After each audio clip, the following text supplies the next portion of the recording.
Ela bateu com sua última gota de força, descalça, encharcada com um bebê apertado contra o peito. Sangue manchava a barra da roupa e seus olhos estavam selvagens de medo. O fazendeiro que abriu a porta não disse nada no começo. Apenas olhou e deu um passo para o lado. Entre, disse ele com a voz baixa. Agora você está segura. Atrás dela, o trovão ribombou. Ela sussurrou, eles estão vindo. E ele pegou o rifle ao lado da porta, não com pânico, mas com propósito. Antes de continuarmos, quero saber, de onde você está assistindo hoje? Comente aí embaixo. Meu nome é Clara Dawson. Eu já fui esposa de um pastor, um homem gentil chamado Thomas, que acreditava que Deus podia mudar até os corações mais escuros. Ele estava errado. E morreu por isso. Morávamos numa pequena casa de tábuas no fim de Silver Pine, uma cidade de igreja enfiada entre campos de trigo e pecado. Thomas passava os dias cuidando da casa do Senhor e as noites escrevendo sermões à luz de lamparina. Ele era um bom homem, bom demais. Acolhia estranhos quando os outros atravessavam a rua para evitá-los. Alimentava homens de olhos raivosos. Orava por almas quebradas. Mas numa noite de primavera, essas almas quebradas voltaram com rifles e sorrisos que gelaram meus ossos. Disseram que tinham negócios com meu marido. Disseram que os sermões dele tinham atrapalhado um acordo no salão. Disseram que ele falava demais. Atiraram nele na nossa porta da frente. Eu estava no cômodo ao lado, amamentando Ruti com apenas 6 semanas de vida. Ouvi o último suspiro dele antes de ouvir a porta bater. Quando corri para fora, eles já tinham sumido. Mas meu mundo também. O xerife não ajudou. Disse que não havia provas claras de quem tinha feito. Disse que aqueles homens tinham influência em 2 condados. Vi nos olhos dele, ele estava com medo. Enterrei Thomas com minhas próprias mãos. Ruti amarrada ao meu peito. Ninguém apareceu. Ninguém ajudou. Uma semana depois, encontrei um bilhete na soleira da porta. Você é a próxima. Então eu fugi. Envolvi Ruti em seu cobertor, arrumei uma única sacola e saí antes do amanhecer. Caminhei quase todo o trajeto. Peguei carona uma vez com um velho fazendeiro que ia para o oeste, mas ele me deixou perto do rio quando me recusei a explicar os hematomas. Disse que não queria confusão. Por 3 semanas vaguei. Pedia restos de comida. Dormia em celeiros. Uma vez dentro de um tronco oco. Ruti chorava até a voz falhar. Dei a ela o resto do meu leite e rezei para que o céu nos enviasse algo. Qualquer coisa. Esse algo acabou sendo um rancho escondido atrás das colinas baixas, isolado, desgastado com uma varanda grande e um silêncio ainda maior. Lembro-me de ficar em pé no portão, mal conseguindo andar. Não comi havia 2 dias. Meus pés sangravam através dos sapatos gastos, e o vento uivava de forma cruel. Eu bati. Não foi um grito. Não foi um pedido. Apenas uma batida. E ele abriu a porta. Um homem alto, com aparência áspera, mas olhos calmos. Ele viu o sangue. O bebê, a mim, e não fez uma única pergunta. Disse, entre. Naquela noite dormi sob um teto outra vez. Ruti aninhada ao meu lado em uma cama de verdade. E o homem, Silas Hart, sentado junto à lareira no cômodo ao lado, imóvel como pedra, vigiando como se fossemos da família dele. De manhã, ele trouxe mingau e disse, você não precisa falar até estar pronta. Eu assenti, porque pela primeira vez em semanas eu acreditei. Na primeira semana mal falei. Silas me deu espaço. Deixava comida na mesinha do quarto, mantinha um fogo aceso e nunca se aproximava mais do que a varanda. Ele era como as montanhas atrás do rancho, sólido e imóvel, e estranhamente reconfortante. Ruti dormia melhor do que em semanas. Parou de chorar. Começou a sorrir. Eu não. Observava tudo. Cada som me fazia estremecer. Cada trote na estrada prendia minha respiração. Mantinha uma faca de cozinha debaixo do colchão, embora duvidasse ter força para usá-la. Mas morreria tentando se viessem atrás dela. Eu não tinha nada além daquela criança e um corpo cheio de medo. Silas nunca forçou nada. Nem uma vez. Não fez perguntas, não presumiu nada. Toda manhã, deixava pão e ovos e água fresca do poço. Toda noite, sentava-se na varanda com um rifle no colo, não me observando, mas observando a estrada. Nunca trancava a porta da frente. Eu conferi. Ele confiava em mim. E de certo modo, isso me desconcertava mais do que a desconfiança. No 7º dia, tentei ir embora. Pus Ruti no quadril e pisei na varanda enquanto ele cuidava da cerca. Ele olhou, ajeitou o chapéu e disse, você pode ir, mas não precisa. Eu não me mexi. Tem uma tempestade vindo, ele disse, apontando para o norte. Olhei para o céu, pesado, cinzento, cheio de coisas que eu não sabia nomear. Então virei e entrei de novo.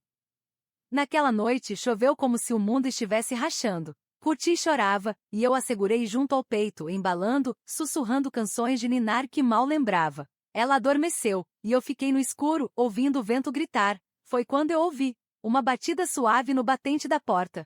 Silas. Ele não entrou. Ficou ali na luz do lampião, com 2 canecas nas mãos. Não consegui dormir, disse ele. Pensei que talvez você também não. Eu assenti. Peguei a caneca. Ele ficou por um tempo, sem palavras. Apenas sentou-se na cadeira de balanço do outro lado do cômodo, enquanto o fogo tremeluzia e a tempestade rugia lá fora.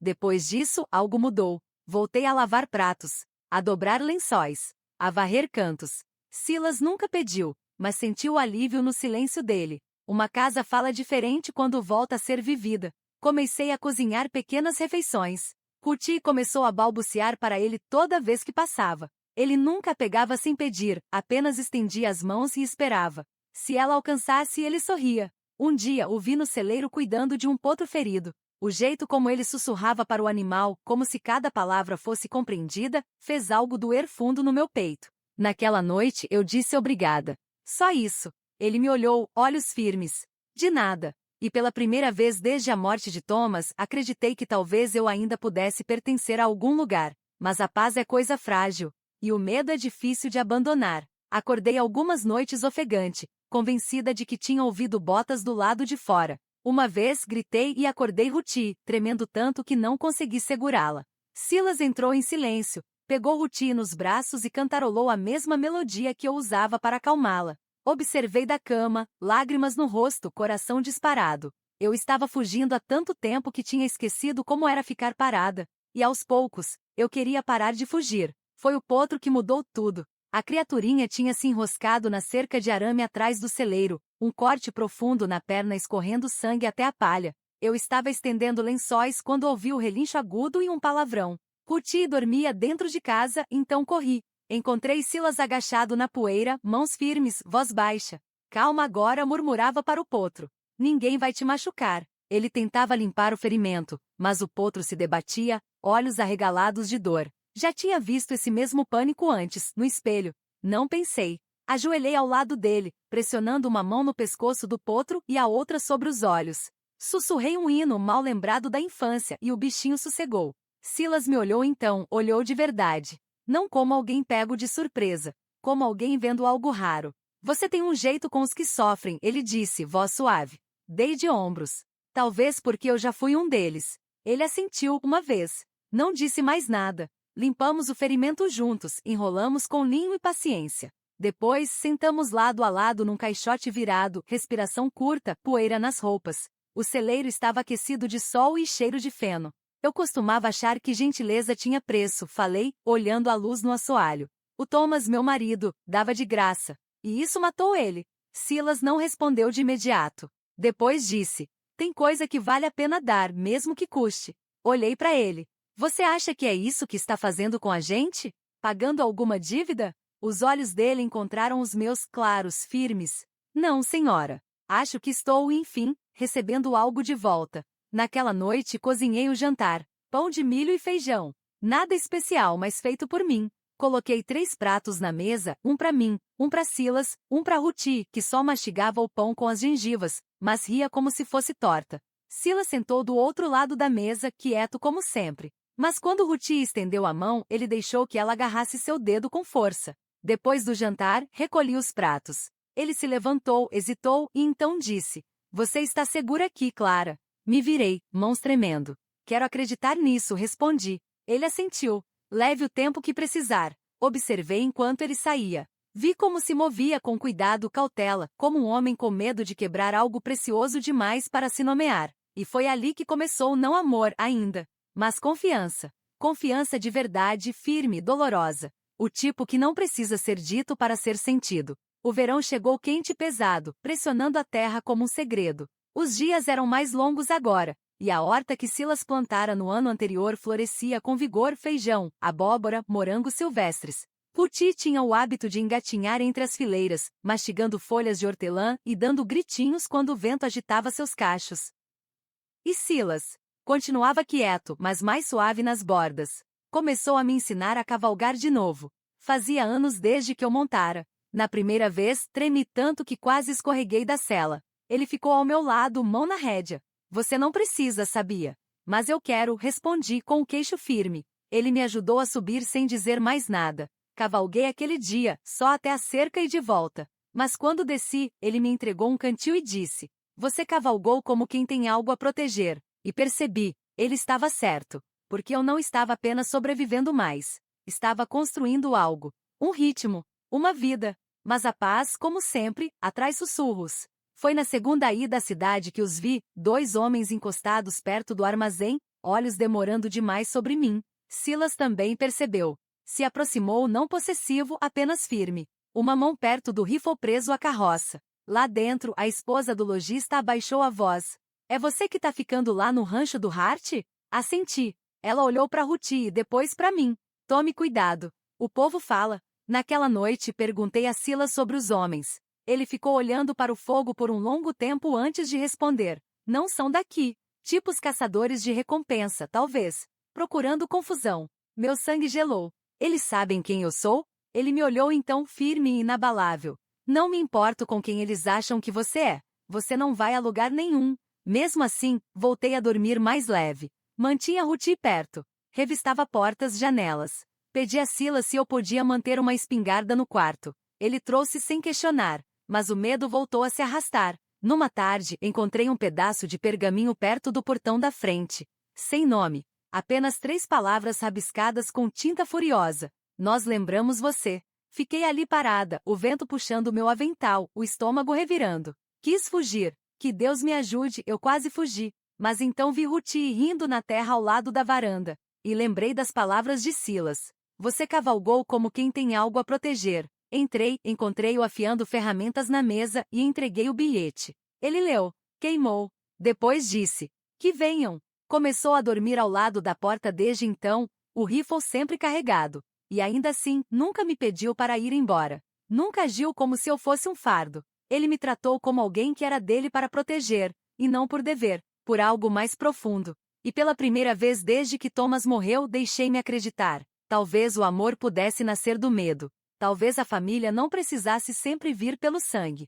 Às vezes, ela nascia do fogo que 2 pessoas se recusavam a deixar apagar. Você já se sentiu mais protegido por um estranho do que pela própria família? Compartilhe sua história nos comentários. No dia em que contei tudo para ele, o vento tinha parado. Era tarde, depois do jantar. Ruth dormia em seu berço, bochechas coradas de sol e brincadeiras. Os grilos ainda não haviam começado sua cantoria. Silas e eu estávamos sentados nos fundos, lado a lado, observando as estrelas começarem a furar o crepúsculo. Eu havia carregado o peso da minha história por tanto tempo que ela já parecia osso, como se fizesse parte de mim, imóvel e pesada. Mas algo no silêncio ao redor dele, no jeito como ele não forçava nada, me fez querer falar. Me fez acreditar que eu podia. Meu marido, eu disse finalmente à voz seca. Thomas. Ele era pastor. Homem bom. Talvez bom demais. Silas não se mexeu. Só esperou. Ele tentou salvar homens que já estavam perdidos. Acreditava que todos podiam mudar, mesmo quando cuspiram no rosto dele. Olhei para minhas mãos. Eles voltaram uma noite. Os que ele tentou ajudar. Disseram para ele ficar fora dos negócios deles. Quando ele não obedeceu, atiraram. A mandíbula de Silas se contraiu. Continuei. Eu estava no outro quarto com Ruth. Ouvi tudo. Nem consegui gritar. Apenas corri. E desde então venho correndo. Peguei minha xícara de chá. Meus dedos tremiam. Não sei se estou fazendo a coisa certa ficando aqui. Talvez eu esteja trazendo perigo para sua porta. Silas se virou para mim, devagar e certo. Eles colocaram o perigo nos seus ombros. Não o contrário. Mas a Ruth comecei. Ele me interrompeu, voz baixa mas firme. Ninguém toca nesse bebê. Não enquanto eu respirar. As palavras tocaram algo em mim. Algo fundo. Tenho sentido medo todos os dias desde que fugi, sussurrei. Medo de que voltassem. Medo de não ser suficiente para protegê-la. Então ele estendeu a mão, não rápido, não com força. Apenas pousou-a gentilmente sobre a minha. Você já a protegeu. Você correu. Você conseguiu. Você a trouxe para um lugar onde ela pode crescer livre. As lágrimas encheram meus olhos, quentes e agudas. Virei-me para ele. Pensei que o amor tivesse morrido com Thomas. Pensei que o tinha enterrado junto com ele. A voz de Silas caiu num sussurro. Talvez ele só tenha mudado de forma. Ficamos assim por um longo tempo, mãos tocando, sem mais palavras. As estrelas brilharam acima, e pela primeira vez em muito tempo não senti peso no peito. Senti leveza, não porque o passado tivesse ido embora, mas porque eu não o carregava mais sozinha. Mais tarde naquela noite, encontrei o gorro de Ruti no corrimão da varanda, soprado pelo vento e empoeirado. Peguei, segurei contra o peito e sorri, porque dessa vez o vento não nos levou. Dessa vez criamos raízes, e ninguém iria nos arrancar. Foi a batida na porta que mudou tudo. 3 dias depois de contar a verdade para Silas, as coisas começaram a parecer quase normais. Eu tinha feito um ensopado que não queimou. Ruti deu seus primeiros passos de verdade na varanda. Silas sorria mais, falava mais suave e construiu um pequeno berço no canto do quarto sem dizer uma palavra, apenas o colocou ali, lixado e morno. Então veio a batida. 3 pancadas secas. Não como Silas. Não como vizinhos. Ele abriu a porta com o rifle escondido logo atrás. Um homem estava ali, sujo, sorrindo largo demais, um distintivo no casaco. Um caçador de recompensas, reconheci na hora. Eles sempre tinham aquele olhar magro e cruel, famintos como lobos. Meu nome é Arlan, disse ele, tirando o chapéu. Estou procurando alguém. Viúva de um pastor. Ouvi dizer que ela pode estar por essas bandas. Meu sangue congelou. Silas bloqueou a entrada. Não conheço ninguém assim. Arlan farejou o ar. Engraçado. O cartaz diz que ela viaja com um bebê. Você tem brinquedo secando no corrimão da varanda. A voz de Silas baixou. Você está invadindo propriedade. Arlan se inclinou, o sorriso virando desdém. $10 pela mulher. 15 se a criança estiver viva. Antes que eu pudesse me mexer, Silas saiu e bateu a porta atrás de si. Ouvi uma briga. Um baque. Depois silêncio. Abri a porta a tempo de ver Arlan no chão, segurando o maxilar, sangue no lábio. Se você voltar, rosnou Silas, vai sair daqui numa caixa de pinho. O homem praguejou, cuspiu na terra e mancou até a trilha. Silas entrou respirando forte. Desculpa, eu disse, coração disparado. Ele se virou para mim, mandíbula tensa. Você nunca mais peça desculpas por sobreviver, mas naquela noite, o medo voltou como fumaça. E a culpa também, porque alguém havia contado. Alguém me reconheceu. Encontrei a resposta na manhã seguinte. Um dos ajudantes do rancho, um rapaz magro chamado Eli, tinha sumido. Sua cama vazia. Seu pagamento intacto. Um único bilhete pregado na porta do celeiro. Achei que ela fosse perigosa. Só queria que ela fosse embora. A traição tirou o ar dos meus pulmões. Fui até Silas, a vergonha queimando na garganta. Você devia ter me deixado ir quando teve chance. Ele me olhou como se eu o tivesse esbofeteado. Você acha que eu te mantive aqui por caridade? Pisquei. Você acha que eu construí aquele berço, fiz espaço na mesa, fiquei entre você e a morte, por pena? Ele deu um passo à frente, voz tremendo, não de raiva, mas de algo mais fundo. Eu te mantive porque eu te amo. Porque Ruti é a única luz que essa casa conheceu desde que meu irmão morreu naquele mesmo campo. Porque a cada manhã que você acorda aqui, esse lugar lembra como respirar. Me afastei, atônita. Então por que nunca disse nada antes? Ele abaixou os olhos. Porque achei que não merecia. Saí na escuridão então com Ruti nos braços, o coração partido e aberto. Não fui longe, só o bastante para chorar sob as estrelas. Porque percebi que tinha feito o mesmo. Tinha deixado o silêncio roubar algo sagrado. Mas ainda não era tarde. Ainda não. Saí pouco antes do amanhecer. Sem bilhete. Sem barulho. Apenas enrolei Ruti firme contra mim e caminhei na névoa, coração oco, pés dormentes. Eu tinha prometido que nunca mais fugiria, mas o amor nos torna tolos. E eu o amava. Demais para ficar e deixá-lo sofrer por minha causa. Agora sabiam onde eu estava. Arlan voltaria e da próxima vez talvez não viesse sozinho. Se algo acontecesse a Silas por minha culpa, eu não conseguiria viver com isso. Então fiz a única coisa que sabia fazer, desapareci. A neblina nos engoliu. Ruti resmungou baixinho no sono, seus punhos minúsculos apertados contra meu peito. Beijei sua testa 1, 2, 10 vezes sussurrando, me perdoa. Me perdoa como uma prece, como se isso pudesse consertar o que eu acabará de quebrar. Cruzamos a serra, seguimos o rio para o leste. No meio da manhã, as nuvens chegaram e o céu se fechou. A chuva veio rápida, fria, cortante, ardendo como arrependimento. Meu vestido estava encharcado, o cabelo grudado, e o cobertor da bebê começou a se desfazer ao vento. Mesmo assim, continuei. Mas o mundo tem seus limites. As mulheres também. Minhas pernas cederam perto de uma curva no riacho. Caí com força. Tentei proteger Ruti, mas a margem era escorregadia, e escorregamos. Não muito, mas o suficiente. Gritei. Chamei. Não por ajuda nem por Deus. Por ele. Silas. Mas minha voz se partiu no vento. Ninguém respondeu. Abracei uma raiz de árvore, tremendo. Ruti choramingava, a respiração rasa. Meus braços doíam de segurá-la. Minha pele ardia. Não sentia mais os pés. Pensei, é aqui que acaba. E fiz as pazes com isso. Até que ouvi o som de cascos rápidos certos. Uma voz chamando meu nome, áspera, desesperada. Depois, braços fortes, quentes, trêmulos me levantando do chão. Silas. Ele nos envolveu no casaco, nos carregou como se não pesássemos nada. Sua voz falhava enquanto sussurrava. Eu te achei. Eu te achei. De volta ao rancho, ele nos deitou perto do fogo, tirou minhas roupas molhadas com mãos que tremiam, não de desejo, mas de medo. Me envolveu com todos os cobertores que tinha. Segurou Ruti contra o peito até a cor voltar ao rostinho dela. Dormi por horas, talvez mais. Quando acordei, ele ainda estava lá vigiando, esperando. Tentei falar, mas as lágrimas vieram primeiro. Eu pensei. Ele balançou a cabeça. Você não foge daquilo que já é seu. Eu estava tentando te proteger, disse eu. Ele se inclinou, olhos vermelhos. Não preciso ser protegido das pessoas que amo. Foi nesse momento que soube. Nunca mais fugiria. Não importava o que viesse, eu enfrentaria com ele. Porque já não éramos mais duas almas perdidas. Éramos uma família. Forjada não pelo sangue, mas pela escolha. Acordei com o cheiro de lenha e lavanda. Ruti estava encolhida ao meu lado, bochechas rosadas, respiração lenta e calma. Silas sentava na cadeira perto da lareira, pernas esticadas, uma mão apoiada no rifle sobre o colo, não como quem pretendia usá-lo, mas como quem usaria. Se fosse preciso. A casa estava quieta, segura, e pela primeira vez deixei-me olhar para ele sem medo ou cautela. Ele parecia mais velho do que há um mês, não de um jeito cansado, mas como alguém que escolheu carregar algo pesado e se recusava a largar.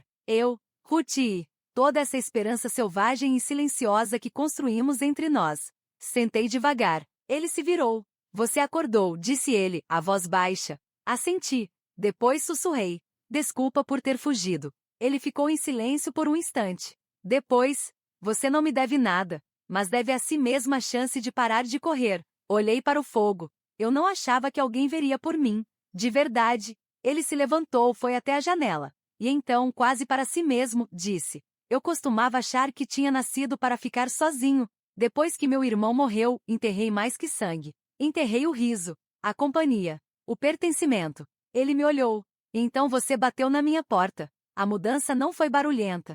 Não veio com fogos de artifício ou grandes declarações. Veio no silêncio. No jeito como ele pegava Ruti nos braços, beijava sua testa como se já tivesse feito aquilo centenas de vezes. No jeito como ela sorria, como se nunca tivesse conhecido um mundo em que ele não fosse dela. No jeito como vi meu nome escrito, não em papel, mas no espaço que ele fazia para minha mesa, na quietude ao lado dele. Na segurança que envolvia nossas vidas como uma cerca forte demais para ser rompida. Naquela noite, eu não chorei. Fiquei com ele enquanto o fogo queimava devagar, e passamos o tempo em silêncio. Porque agora o silêncio não significava medo. Significava paz. Significava que nos entendíamos sem precisar dizer. Significava que eu estava em casa. Mais tarde, quando deitei Ruti em seu novo berço, sussurrei palavras que nunca tinha ousado dizer em voz alta. Não estamos mais sozinhas. Ela se mexeu, mas não acordou. E naquele sopro suave entre o dia e a noite, senti algo sagrado se acomodar no meu peito. Nós não estávamos apenas sobrevivendo. Estávamos nos tornando. Uma semana depois que ele nos encontrou no rio, voltei à cidade. Eu podia ter esperado. Podia ter mandado Silas no meu lugar. Mas eu precisava olhar as pessoas nos olhos. Precisava que vissem que eu não estava mais me escondendo. Engatamos a carroça logo depois do amanhecer. Ruti sentava entre nós, mastigando a ponta do cobertor, enquanto Silas guiava as rédeas com foco tranquilo. A estrada para Silver Pine parecia a mesma, mas eu me sentia diferente. Mais forte. Como se minha coluna tivesse sido erguida por verdade e fogo. Na mercearia, os mesmos dois homens que me observaram antes estavam na varanda. Desta vez, encarei os olhos deles e não desviei. Silas me ajudou a descer, sem dizer nada, apenas sua mão, aberta e firme. Lá dentro pedi farinha, açúcar e sabão. A esposa do dono assentiu. Não falou sobre rumores. Apenas colocou uma fitinha para Ruth de graça. Ao sairmos, vi ela, a senhora Alder, viúva do pastor, que costumava sentar no terceiro banco com as luvas dobradas com perfeição. Ela me encarou por um tempo, depois atravessou a rua. Você ainda acredita em Deus, depois de tudo que aconteceu? Perguntou, com o tom afiado como agulha de costura. Olhei para Ruth e depois para Silas, que esperava ao lado da carroça com paciência talhada no rosto. Acredito, disse. Mas acredito que às vezes ele responde orações com pessoas, e não com relâmpagos. Ela piscou surpresa. Depois assentiu uma vez e foi embora. Naquela tarde, enquanto desempacotava os mantimentos, encontrei algo no fundo do saco, um bilhete dobrado com caligrafia cuidadosa. Se algum dia voltar a ensinar, tenho uma sobrinha que poderia usar sua força. Sem assinatura. Apenas um reconhecimento silencioso. Mais tarde naquela semana, varri o celeiro velho e comecei a desenhar lições na poeira, letras, palavras, orações. Ruth me observava com olhos grandes, batendo palmas cada vez que eu terminava uma palavra. Silas fez um banquinho com madeira de sobra e o colocou do lado de fora do celeiro. Cabe 2 ou 3, disse ele. E cabia. No fim do mês, eu tinha 3 crianças dos arredores aprendendo suas letras naquele banco. 2 viúvas vinham sentar no fundo só para ouvir. Eu não tinha licença, nem sala de aula, mas tinha minha voz de volta, e ela estava mais forte agora, não por ser alta, mas por estar enraizada em algo real. Silas nunca perguntou por que eu ensinava. Ele apenas trazia limonada para o celeiro nos dias quentes e assistia de longe, com uma reverência que eu só tinha visto dentro de igreja. À noite, depois que Ruth dormia, sentávamos na varanda e não dizíamos nada, porque o tipo de paz que tínhamos agora não se falava. Se vivia. No outono, as pessoas pararam de sussurrar. Agora acenavam. Perguntavam por Ruth. Deixavam pêssegos em conserva na varanda e tortas com nossos nomes gravados na crosta. Aconteceu devagar, como toda mudança real acontece, mas aconteceu. Eu não era mais só a viúva do pastor. Era Miss Clara, a mulher com a escola no celeiro. A que sempre tinha uma história nas mãos e uma criança no colo. Silas me chamou de esposa, uma vez, na frente do ferreiro, e meus joelhos fraquejaram. Não estávamos casados, ainda. Mas já não parecia uma pergunta. Ele tinha me construído uma vida tijolo por tijolo, não com palavras grandiosas, mas com escolhas silenciosas. Uma horta onde antes eu não tinha nada. Uma cadeira na mesa. Um lugar para pertencer. E eu o preenchi. Agora eu ensinava 6 crianças. Ruth fazia parte da turma, sentada no meu colo com uma lousinha nas mãos. Rabiscava círculos e ria das próprias invenções. À noite, escrevia cartas para o futuro dela. Querida Ruth, se algum dia sentir que não é suficiente, lembre-se, você vem de mulheres que resistiram e de homens que ficaram. Silas encontrou uma dessas cartas uma vez, guardou no bolso. Não comentou, mas eu ouvi tocar nela quando o vento aumentou. Então, numa manhã, encontrei um anel. Prata simples com pequenos entalhes de espigas de trigo, descansando numa caixinha na mesa da cozinha. Sem bilhete. Apenas uma única margarida ao lado. Virei-me e o vi atrás de mim, segurando Ruth num braço e um olhar nervoso no rosto. Ela já disse sim, ele disse, apontando para Ruth. Achei que talvez devesse perguntar direito às duas. Eu ri, chorei e assenti tudo ao mesmo tempo. Naquele domingo, sob a macieira, ficamos com Ruth entre nós e prometemos aquilo que já vínhamos vivendo. Ele disse, prometo estar com você na tempestade e na calmaria. E eu disse, e prometo nunca mais fugir. O pastor nos abençoou com mãos marcadas pelo tempo. A cidade trouxe comida e música. Ruth dançou descalça na terra. Não foi chique, mas foi nosso. E percebi então, eu não era mais apenas alguém que foi salva. Eu era alguém que escolheu. Escolheu amar. Escolheu ficar. Escolheu se tornar. A paz, uma vez conquistada, não se rouba com facilidade. Mas algumas sombras se estendem longe. Aconteceu pouco antes do inverno. O vento começava a morder nas manhãs, e a geada beijava as abóboras perto do celeiro. Estávamos terminando uma lição quando vi Arlan, o caçador de recompensas, cavalgando devagar pela trilha principal. Desta vez ele não vinha sozinho. Outro homem cavalgava ao lado. Mais jovem, olhar mais afiado. Não reconheci nenhum, mas conhecia o tipo. Homens pagos para rastrear, assustar, tomar. Silas saiu na varanda antes que desmontassem. Achei que tinha deixado claro, disse ele, o rifle apoiado com naturalidade nos braços. Arlan sorriu, largo e frio. Só viemos conversar. Silas não piscou. Diga o que veio dizer, e diga de onde está fora do meu portão. O outro homem avançou. A mulher aí dentro, Clara Dawson. Ela é procurada no condado de Wilkes, por esconder propriedade roubada. Uma criança que pertence à família Holloway. Meu estômago despencou. Ruthie estava nos meus braços. Seus dedinhos brincavam com a gola do meu chale, sem saber de nada. Ela é minha, eu disse, dando um passo à frente. Os homens olharam por cima de mim. Me ignoraram. Ela é prova, disse o mais jovem. Prova de uma reivindicação de herança. O pai da bebê tinha dívidas. Ela faz parte do pagamento. Silas se moveu. Ela é uma criança, não um saco de prata. Arlan enfiou a mão no casaco. Tem os papéis. Silas armou o rifle. E eu tenho balas. Cada uma com o nome de homens que tentam tomar o que não lhes pertence. O momento se esticou. Eu dei um passo à frente, tremendo, mas firme. Pode pegar seus papéis e queimar, eu disse.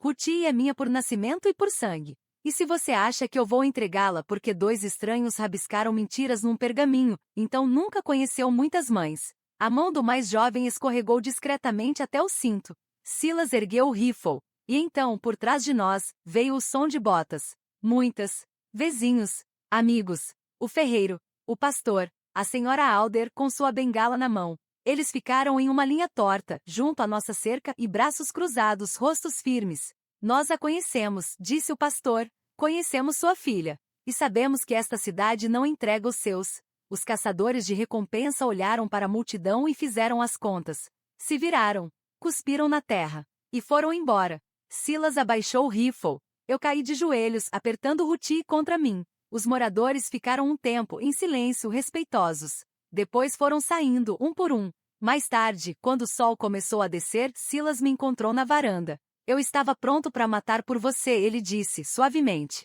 Olhei para cima, olhos ainda molhados. E eu estava pronta para morrer por ela. Ele se ajoelhou ao meu lado, beijou o topo da minha cabeça. Você não precisou. Não dessa vez. Não, não dessa vez. Dessa vez fomos protegidas. Não só por um homem com um rifle, mas por uma cidade inteira que decidiu que eu valia a pena. E isso mudou tudo. Ainda acordo cedo.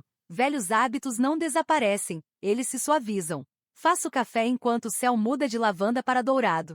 Silas mexe no fogo e vai checar o celeiro. Ruthie, agora com 3 anos, dorme até mais tarde, encolhida sob um cobertor bordado com seu nome. Quando sento na varanda e ouço o vento na grama, penso muito naquela primeira noite abatida, o medo, o homem quieto de mãos calejadas que disse: Você está segura agora. Segura.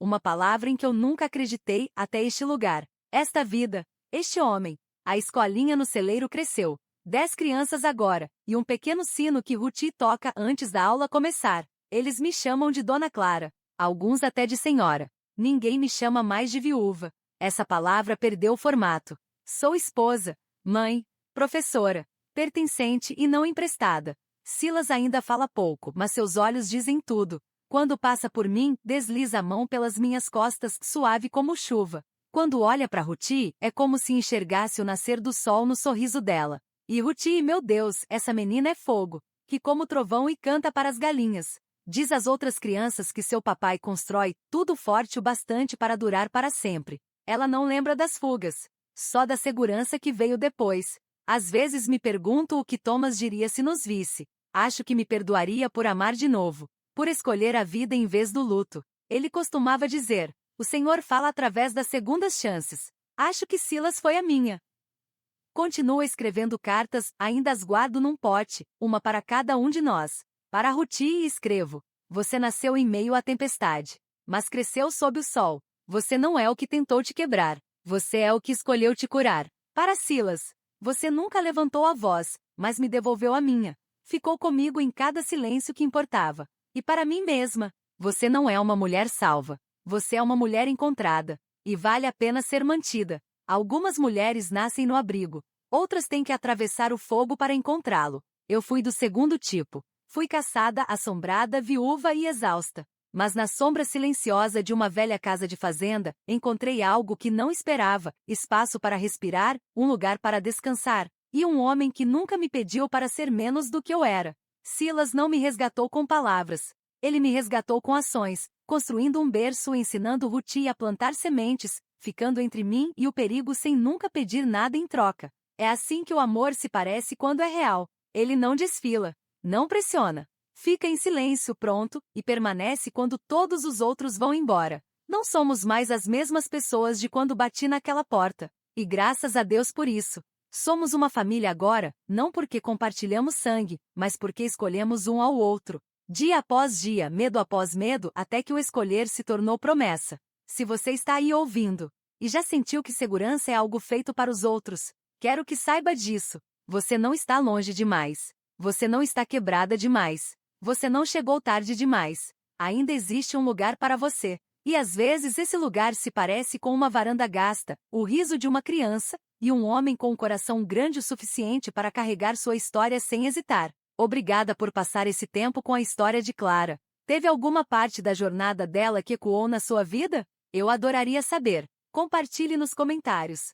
Quando foi que você parou de fugir? E o que te fez ficar? Se essa história tocou seu coração, siga para mais histórias de amor do Velho Oeste, cheias de esperança, cura e lar. Porque os melhores finais não são os mais barulhentos. São os que duram.